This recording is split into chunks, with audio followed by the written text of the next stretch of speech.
Türkmenistanda temmäki we alkogol önümleri, şeýle-de daşary ýurtlardan getirilýän awtologlar üçin salynýan gümrük tölegleriniň möçberi tas 2 hisse ýokarlandy. Bu temmäki we alkogol önümleriniň bazarlardaky bahalarynyň desini gymmatlamagyna getirdi. Mundan başga da ulaglaryň eýetçiligini atdan ada geçirmäge, tehnika gurutluk hatyny almaga degişli tölegleriň möçberi hem 2 hisse ýokarlandy.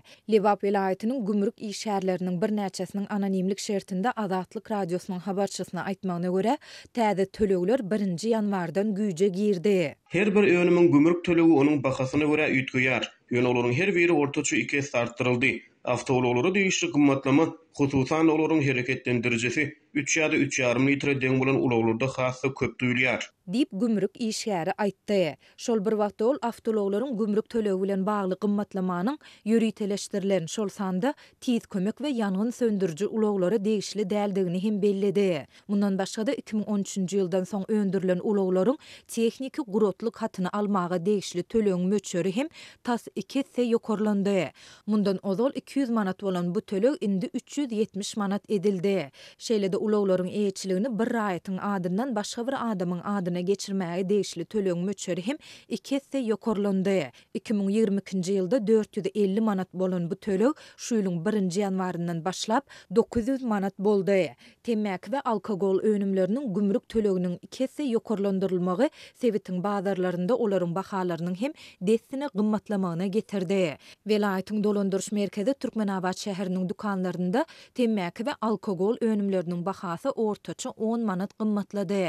Döwlet dukanlarynda öň 50 manat bahalanan çilimler häzir 55 manatdan satylýar. Hususy dukanlarda daşary ýurtlardan import edilen çilimler öň 90 manatdan satylan bolsa, indi 100 manat bahalanýar.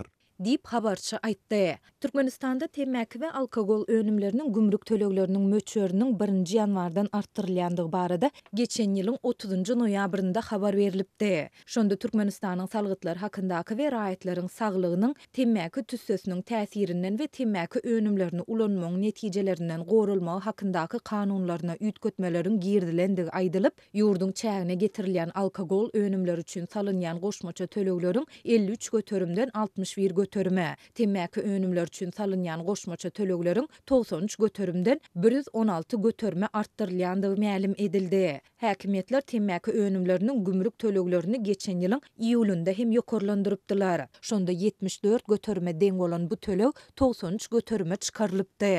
Bu waka türkmen häkimetleriniň ýurtda temmäki we alkogol önümleriniň sewdasyna gözegçiligi gaýtadan güýçlendirmeginiň ideýanyna gabat gelipdi. Munyň çäginde temmäki önümleri we spirtli içkileri satylýan hususy dukanlara köpçülikleýin reýt geçirildi. Sentýabr we noýabr aýlarynda geçirilen dürli reýtlerde ygtyýarnamasyz sowda edýän telekeçilere müňlerçe manat möçberinde jerime salynıpdy. Türkmenistan 2015-nji ýyla çenli ýurdu temmäkiden azat etmek uğrunda tagylla edýändigini aýdýar.